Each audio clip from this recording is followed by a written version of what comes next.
नमस्कार दोस्तों, जय हिंद, वंदे मातरम।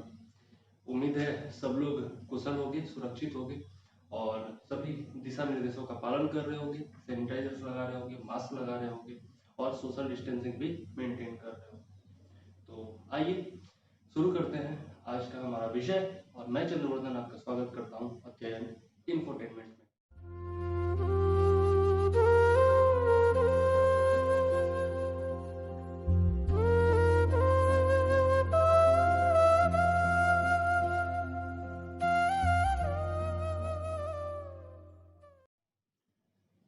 आज का जो हमारा विषय है उसमें हम लोग देखेंगे यूपीएससी के बारे में।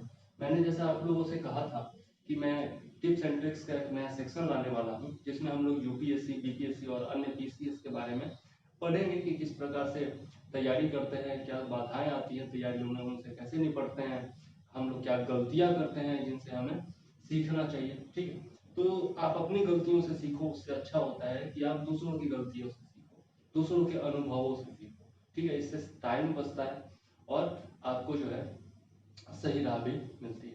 तो आइए देखते हैं आज हम लोग यूपीएससी के बारे में। यूपीएससी का जो नाम मैंने दिया, फुल फॉर्म दिया है, वो दिया है unprecedented sacrifice and courage. Unprecedented का मतलब होता है अप्रत्याशित, मतलब ऐसी घटना कल्पना नहीं कर सकते हो जिसके बारे में आप लोग सोच भी नहीं सकते। ऐसी कोई बाधा आ जाएगी, ऐसी कोई रुकावट आ जाएगी या फिर ऐसी कोई खुशखबरी आ जाएगी। यूपीएससी ऐसा है। ठीक, कभी बहुत ही बेहतरीन खुशखबरी दे देगा, कभी हिंदी माध्यम वालों को जो है वो सीसेट ला करके थमा देगा। ठीक है, तो अप्रत्याशित ये भी है, कभी सिलेबस में चेंज हो जाता है अचानक से। ठीक है, तो अप्रत्याशित इसलिए कह रहा हूँ क्योंकि तैयारी के दौरान आपके मार्ग में इतने सारे नए मोड़ आएंगे कि आप जो है उसकी कल्पना भी नहीं कर सकते। कभी आप एकदम खुशी से नाच उठोगे, कभी गम में डूब जाओगे, ऐसा भी होता है। और जब गम में डूबते हैं तो क्या काम आता है? साहस काम आता है। साहस काम आता है और त्याग की हमारी भावना काम आती है। इसीलिए मैंने लिखा है अप्रत्याशित त्याग और साहस। आपको त्याग करना पड़ता है, त्याग करना पड़ता है, आपको अपनी बुरी आदतों का त्याग करना पड़ता है। कभी कभार आपको अपने परिवार, रिश्तेदार, अपने दोस्तों का भी त्याग करना पड़ता है। कभी कभार ऐसा भी होता है कि आपको अपनी बहुत सारी छोटी छोटी खुशियों का त्याग करना पड़ता है। ठीक है, तो ये सब बातें आपको तैयारी के क्रम में जो है देखने को मिलेंगी। ठीक है, बहुत सारी चीजें जो आप बहुत ज्यादा पसंद करते थे, अपने शौक, अपने अरमान, वो सब आपको त्याग करने होंगे इस यूपीएससी के दौरान। लेकिन समय कितने समय के लिए? जब तक आपकी तैयारी चल रही है तभी तक। उसके बाद फिर आप मतलब पूरे जीवन भर ऐश करने को और बाकी रुतबा, सम्मान, देश के प्रति अपनी सेवा देने के लिए तैयार होते हो तो बड़ा खुशी भी होता है। ठीक है, नेक्स्ट है आपका करेज। करेज तो बहुत ज़्यादा जरूरी है, इसी से पेशेंस आता है, परसिवरेंस आता है। आप टिके रहते हो मैदान में। थोड़ी बहुत जो असफलता मिलती है, पीटी में मान लिया पास नहीं हो पाए या फिर मेंस में कहीं अटक गए, नंबर कम आ गया, इंटरव्यू में कहीं अटक गए, तो उस समय जो है ना यही साहस आपको प्रेरणा देता है आगे बढ़ने की, न रुकने की, न थकने की। जब वो लवासना का बिल्डिंग सामने आता है ना, जब वो वर्दी पर सितारे सामने आते हैं, तो बस एक बार इंसान जो है ना उठ करके बैठ जाता है और बैठने से खड़ा हो जाता है और बोलता है नहीं, कोई कर सकता है तो मैं भी कर सकता हूँ। कोई इंसान ही तो करता है ना, अगर वो कर सकता है तो मैं भी कर सकता हूँ, क्यों नहीं कर सकता हूँ।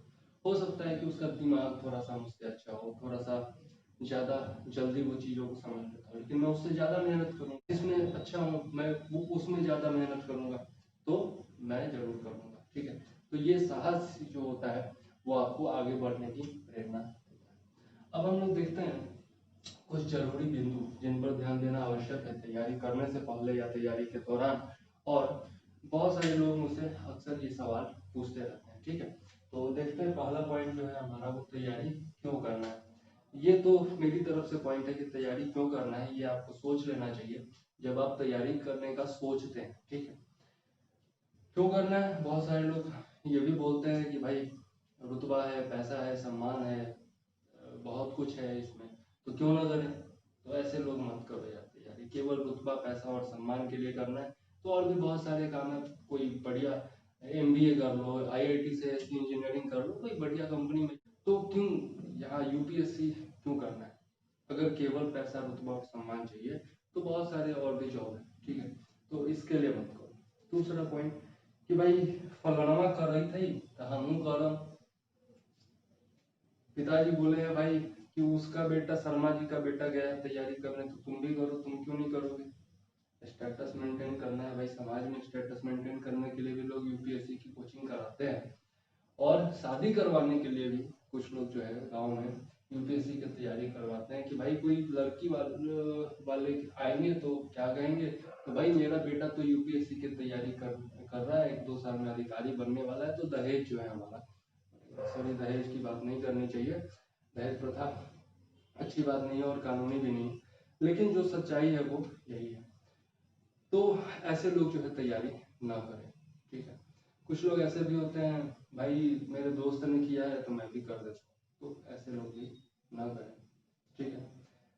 अगर जो पावर है, जो इन पदों में इन अधिकारियों को जो पावर दिया जाता है, उनकी अहमियत अगर आप समझते हो, देश सेवा, समाज सेवा और हाशिए पर खड़े लोगों को ऊपर उठाने की जो उनमें क्षमता होती है, उन शक्तियों में क्षमता होती है, अगर आप उनको समझते हो, अगर आप समझते हो कि एक IAS, एक ब्यूरोक्रेट, एक IPS किस प्रकार से देश को चलाने में योगदान देता है, ठीक है, तब आप जरूर करो, ठीक है, तब आप जरूर करो। अगर आपको लगता है कि एक आपके IAS करने से आपके समाज के, आपके जिले के, आपके आसपास के गांवों के लड़के प्रेरित हो सकते हैं देश सेवा के लिए, समाज सेवा के लिए, कुछ अच्छा करने के लिए, अधिकारी बनने का सोच सकते हैं, तो आप जरूर, ठीक है, और बिल्कुल करो, और आप कर सकते हैं, ठीक।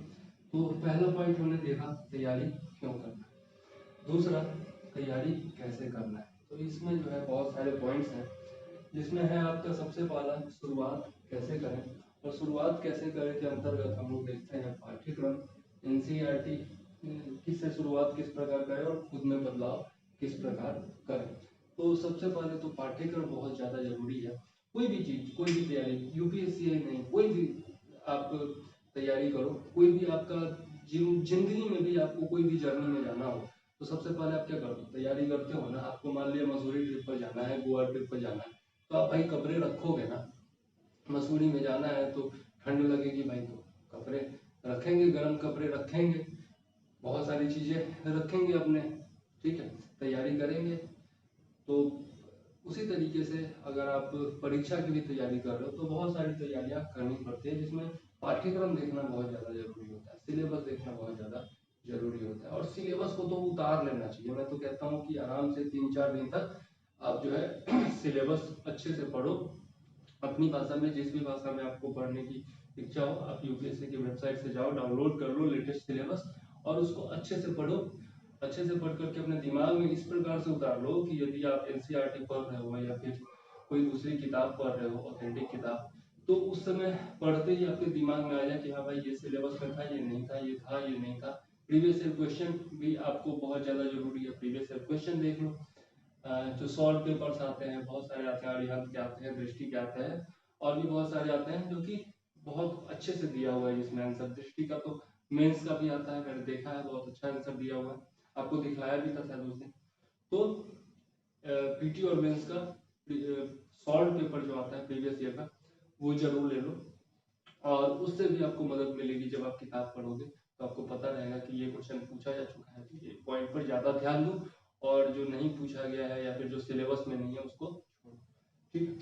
नेक्स्ट है NCERT से तैयारी कैसे करें, तो ये बहुत ही विस्तृत टॉपिक है, इस पर मैं डिटेल में बताऊंगा। फिलहाल इतना बता देता हूँ कि अगर आपका बेसिक्स कमजोर है, मतलब बेसिक्स आपका इतना अच्छा नहीं है, तो आप NCERT 6th क्लास से लेकर के 12th क्लास तक इतिहास, भूगोल, आपका अर्थव्यवस्था, राजव्यवस्था और विज्ञान और पर्यावरण, ठीक है, इतना आप जरूर पढ़ लो। अगर समाज भी पढ़ सकते हो तो ज़्यादा अच्छा है, ठीक है, तो इतना जरूर पढ़ लो। अगर आपका थोड़ा बहुत अच्छा है तो आप 9th क्लास से शुरू करो, 9th से 12th तक की पढ़ लो।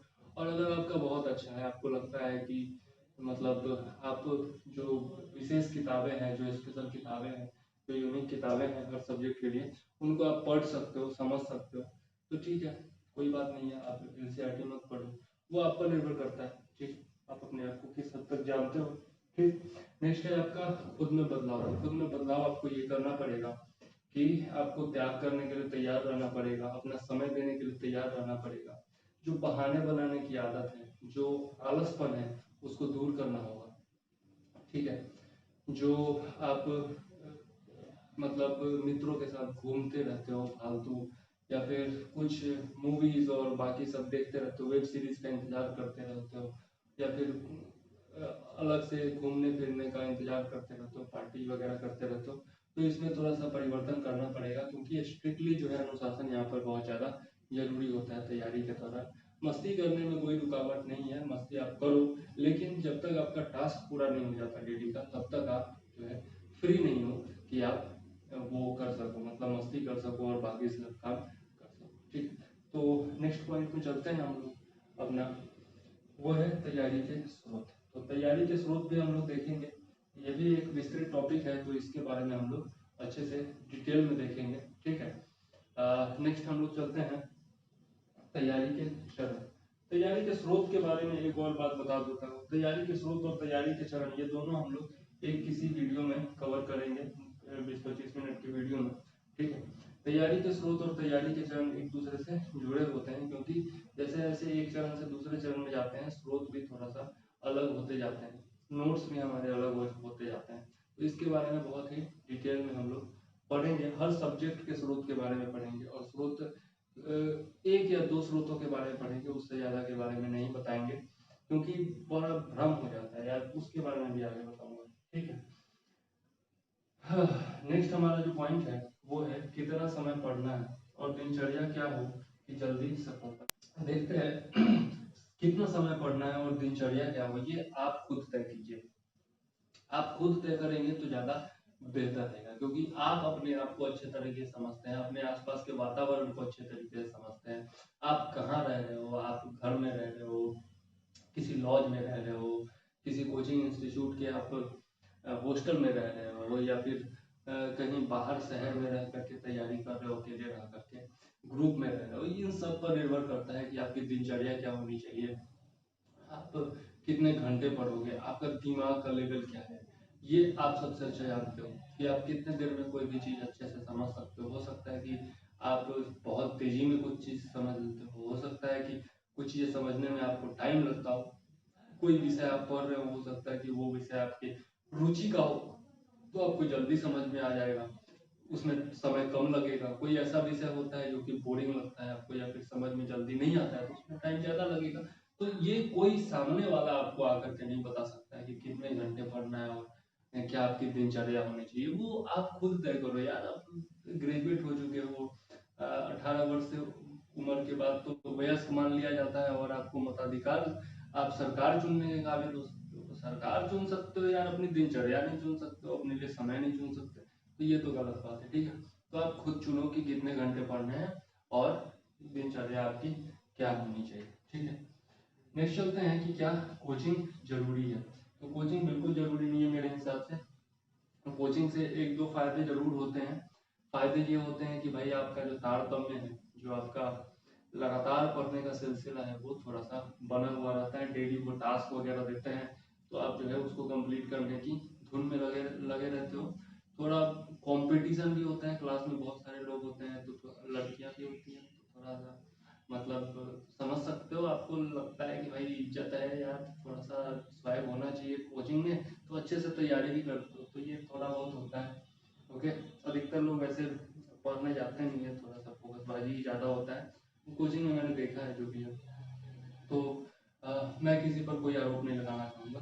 कोचिंग में आपको ये कुछ फ़ायदे जरूर होते हैं। अगर आप मतलब किसी पॉइंट पर फंस गए हो, तो आपको तुरंत जो है टीचर हेल्प कर सकते हैं। ठीक है, तो इस तरह की बातें होती है। आप जो आंसर राइटिंग करते हो या निबंध लेखन करते हो, उसको चेक कर सकते हैं। एथिक्स का जो आप वो लिखते हो, केस स्टडीज वगैरह लिखते हो, तो उसको तुरंत चेक करके आपको आपका डाउट बता सकते हैं। ठीक है, या फिर बता सकते हैं कि आपने गलतियाँ कहाँ की है। तो ये सब कुछ फ़ायदे तो ज़रूर होते हैं भाई, इतने पैसे लेते हैं, 1.5-2 लाख रुपए लेते हैं, तो कुछ थोड़ा बहुत तो फ़ायदा देंगे। बाकी कुछ खास नहीं होता है, नोट्स वगैरह में भी मंगवा करके भी देखा है, कुछ खास वैसा होता नहीं है। ठीक है, तो वो नोट्स होता है, आपका जो भी ज़रूरत होता है वो आजकल ऑनलाइन उपलब्ध है, बहुत कुछ उपलब्ध है। दृष्टि के वेबसाइट पर चले जाओ या फिर ओनली आईएएस के साइट पर चले जाओ। मेरे खुद के चैनल पर मैं आपको अभी शुरू किया ही हूँ, तो बहुत सारी चीज़ें उपलब्ध हैं।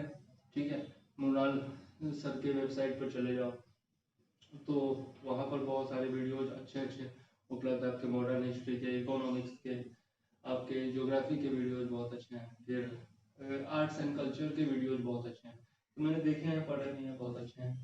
ठीक है, तो कोचिंग कुछ खास इम्पोर्टेंस नहीं रखता है आज के डेट में। पहले था इम्पोर्टेंस, अब उतना नहीं है। आर्थिक समस्या हो तब कैसे करते यार, तो भैया आर्थिक समस्या है, बड़ा उलझे हुए हो, बहुत प्रॉब्लम में हो, तो फिर आप कोई छोटे मोटे जॉब की तैयारी कर लो। पहले पहले 1-1.5 साल जो है वो छोटे मोटे जॉब की तैयारी कर लो, फिर 1-2 साल ज्वाइनिंग वगैरह में लग जाएगा। 1-2 साल आपके पास टाइम है। उसके बाद भी अगर ज्वाइनिंग करने के बाद भी आपको लगता है कि आपको पढ़ना है, आपको पढ़ना जरूरी है, आगे बढ़ना है, यूपीएससी आपका लक्ष्य है, तो और आपके पास 2-3 साल का समय है, तो आप जरूर तैयारी करो। ठीक है, अगर बहुत ज़्यादा समस्या नहीं है आर्थिक, थोड़ा बहुत अपना खर्च निकाल करके काम चल सकता है, उम्र ज़्यादा हो गई है या शर्म आती है गार्जियन से कुछ पैसे मांगने में, जैसे मेरे साथ होता था, तो आप ट्यूशन देना शुरू कर सकते हो। थोड़ा बहुत छोटा मोटा काम करना शुरू कर सकते हो अपने आसपास में, पार्ट टाइम जॉब जिसको कहते हैं, तो वो करके और अपना खर्च निकाल सकते हो, आपको शर्मिंदगी झेलनी नहीं पड़ेगी। ठीक है, बाकी तो यार सुनना तो पड़ता ही है, सुनना तो पड़ता ही है। अगर उम्र ज़्यादा हो जाए, कुछ कमाओ ना, तो बड़ा प्रॉब्लम होता है यार। मतलब कोई सामने से बोले ना बोले, पीछ पीछे तो यार बड़ा दिक्कत करते हैं। ठीक है, यूपीएससी करेगा, यूपीएससी मतलब सीधा ऊपर का ख्वाब है, नीचे तो कुछ करना नहीं है ना। अरे छोटा मोटा जॉब निकाल लेता, उसके बाद करता तैयारी, तो ये सब चीजें होती रहती है। लोग बड़ा गालियां वालियां भी देते हैं, मतलब ये सब चलता रहता है, तो इसको इग्नोर करके चलना बहुत जरूरी होता है। यूपीएससी का नाम सुनते ही ना, मतलब ऐसा लगता है जैसे कोई सामने से भूत आ गया हो। यूपीएससी, सिविल सेवा, कलेक्टर बनेगा, बाप कभी कुछ किया नहीं, कलेक्टर बनेगा। हैं? कौन कलेक्टर बनाए रे? पढ़ लिख के कौन कलेक्टर बन के क्या करो? मतलब बड़ा दिक्कत होता है। छोटा मोटा नौकरी तो होता नहीं है, कलेक्टर बनने के लिए ये सब बातें आती हैं। बाद में भले ही थोड़ा बहुत सहयोग मिल जाता है, लेकिन ये सब बातें जरूर आती हैं और बराबर आती रहती है। तो कमरे में बंद हो जाओ, इग्नोर करना सीख जाओ, चाहे वो परिवार के लोग हो चाहे पड़ोसी हो, इग्नोर करना सीख जाओ, काम हो जाएगा। और जिस दिन सफलता आपके हाथ लगी ना, याद रखना यही पड़ोसी आपके लिए तालियां बजाएंगे, यही पड़ोसी आपके चरण चुंबन करेंगे। ठीक है, और फिर जो है आप इनको अपने कर्म से जवाब दोगे, अपने शब्दों से जवाब दोगे, तो यही लोग आपके लिए तालियां बजाएंगे। तो गालियों को तालियों में कैसे बदलना है, ठीक है, मैं भी कोशिश में लगा हूँ। अभी तो गालियां ही सुन रहा हूँ, देखते हैं कब तक तालियों में बदलता है। ठीक है, यूपीएससी के तो उम्र गुजर गई, लेकिन बीपीएससी में लगा हूँ और उम्मीद है कि निकलेगा। कभी गालियां मेरे लिए भी तालियां बजेंगी। ठीक है, तो ये सबसे गुजर रहा हूँ, इसलिए आप लोगों को बता रहा हूँ। नेक्स्ट है माध्यम की क्या भूमिका होती है। बहुत सारे लोग कहते हैं कि यार इंग्लिश मीडियम वालों को प्रेफरेंस दिया जाता है मेंस में, आंसर राइटिंग में, इंटरव्यू वगैरह में, सीसेट भी उनके लिए आसान होता है। लेकिन अब कुछ लोग कहते हैं कि यार कोई फर्क नहीं पड़ता, जो पास कर जाते हैं हिंदी मीडियम से, निशांत सर जैसे लोग, तो वो कहते हैं कि भाई कोई फर्क नहीं पड़ता। और जो पास नहीं कर पाते हैं या फिर कुछ दिक्कत हो जाती है, तो वो लोग फिर मतलब आंदोलन छेड़ देते हैं। और बात सही भी है, अगर 1000 पोस्ट है और उसमें से मात्र 10 लोगों का हिंदी में हो रहा है, तो फिर 20 लोगों का हिंदी में हो रहा है, तो फिर यार ये तो सही में चिंता की बात है। टॉप 100 में तो हिंदी के 2-3 भी आ जाए तो बड़ा मुश्किल से हो रहा है, 2-3-4 लोग आ रहे हैं, तो ये सही में चिंता का विषय तो है, लेकिन घबराने की बात नहीं है। अगर आपका अंग्रेजी अच्छा है तो अंग्रेजी मीडियम ले लो, अगर अंग्रेजी अच्छा नहीं है, बिल्कुल भी अच्छा नहीं है, आप अपने आप को एक्सप्रेस नहीं कर सकते हो अच्छे से अंग्रेजी में, समझ नहीं सकते हो, तो हिंदी माध्यम लो। हिंदी माध्यम में भी आप स्रोत अवेलेबल है। अब पहली वाली बात नहीं रहेगी कि हिंदू का विकल्प उपलब्ध नहीं है और बाकी सब नहीं है। तो स्रोतों में हम लोग चर्चा करेंगे कि किस प्रकार से हिंदी माध्यम के लोग भी आगे बढ़ रहे हैं और बढ़ने चाहिए। ठीक, तो माध्यम की क्या भूमिका होती है, इस पर कुछ स्पष्ट मैं नहीं बता सकता, विवाद का विषय है ये। ठीक, नेक्स्ट चलते हैं ऑप्शनल विषय कैसे लें। तो यदि ग्रेजुएशन आपने सही से किया है, झोला छाप पढ़ाई नहीं की है यूपी बिहार वाले की, मतलब कुंजिका लिया और छाप दिया, तो अच्छे से अगर पढ़ाई की हो ग्रेजुएशन में अपने सब्जेक्ट का, तो ग्रेजुएशन वाला सब्जेक्ट ले लो, ठीक है।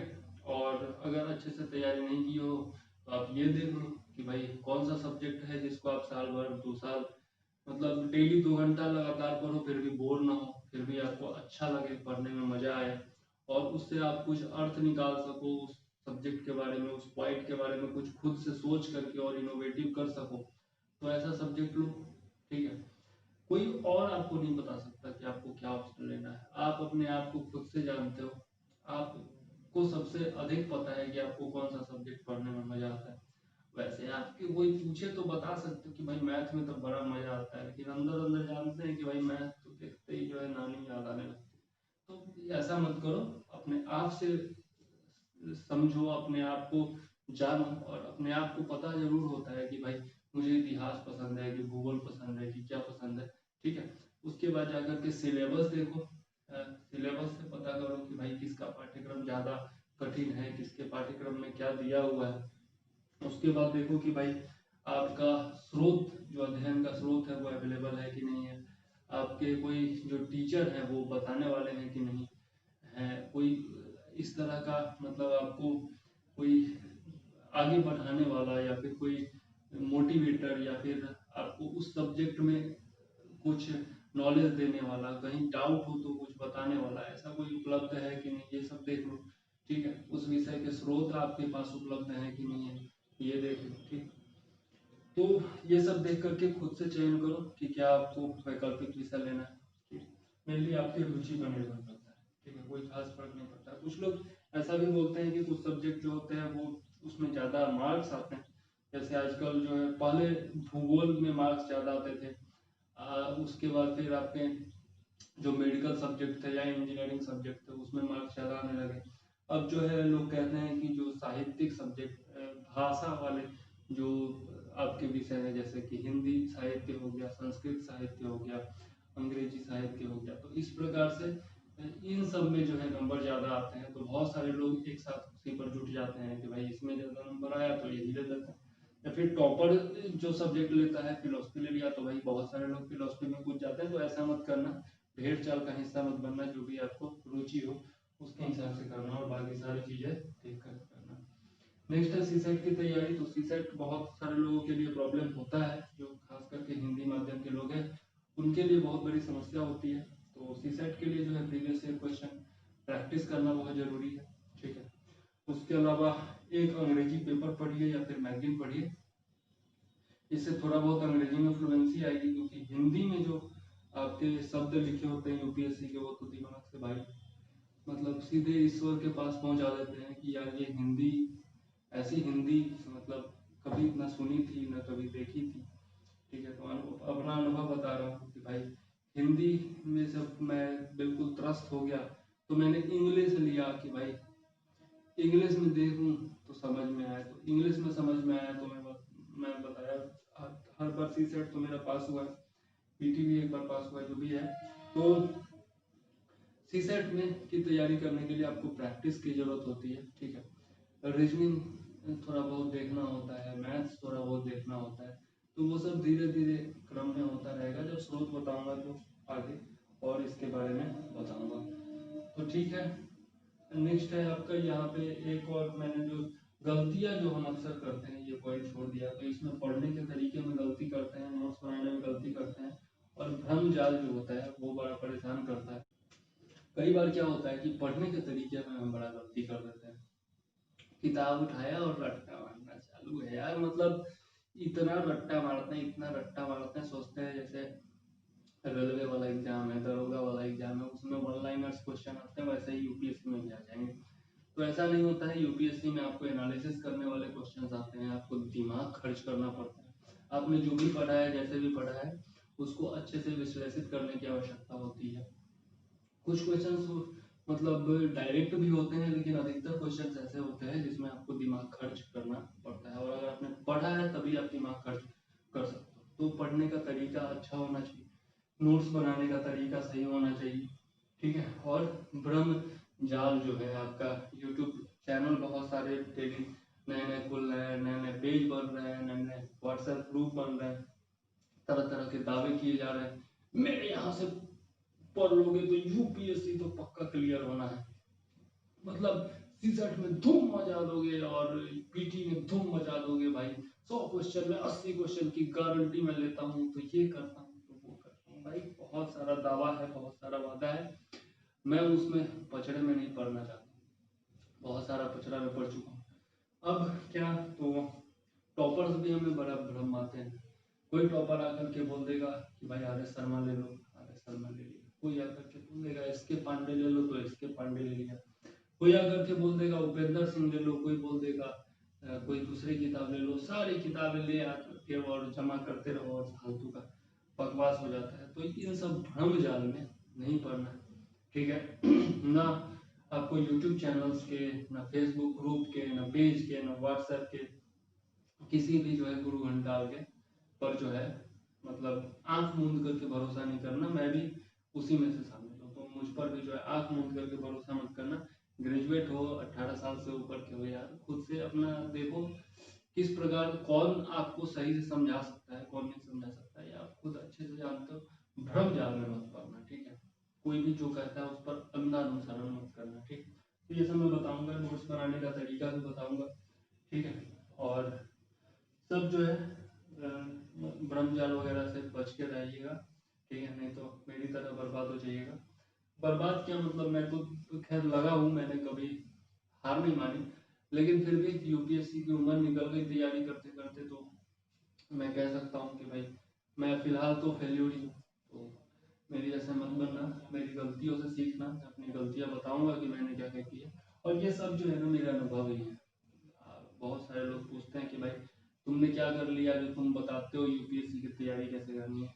भाई अनुभव बहुत बहुत बड़ी चीज़ होती है।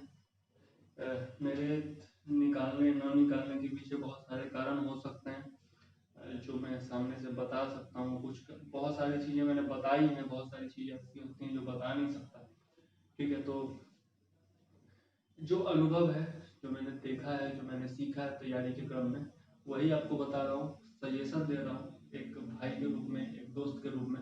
अगर आपको मानना है मानो, ना मानना है ना मानो, मुझे कोई फर्क नहीं पड़ता है। मैं जो अच्छा समझता हूँ, जो मुझे अवेलेबल नहीं था तैयारी के दौरान, वो मैं कोशिश करता हूँ कि आपको अवेलेबल कराऊँ, ताकि आपकी स्थिति मेरे जैसी ना हो और आप जो है आप किसी भ्रम जाल में ना पड़ो, आपको तैयारी करने में राह न भटकनी पड़े, ठीक है। तो इस प्रकार से मैं कोशिश करता रहता हूँ। आपकी मर्जी है, आपको फॉलो करना है करो, ना करना है मत करो, ठीक है। तो अगर अच्छा लगा हो वीडियो तो लाइक करना, शेयर करना और सब्सक्राइब करना, जो मैं हमेशा कहता हूँ। डाटा मेरे पास आ रहा है यार, आप लोग पूरा वीडियो देख नहीं रहे, तो कोशिश करना कि पूरा वीडियो देखो और लाइक करो, शेयर करो, सब्सक्राइब करो, दोस्तों से बांटो। और जो भी आपका कमेंट है, ठीक है, कोई भी सुझाव हो, कमेंट हो, कोई भी आपको कुछ भी पूछना हो, कोई समस्या हो, तो आपका स्वागत है, जरूर कमेंट में लिखिए, ठीक है।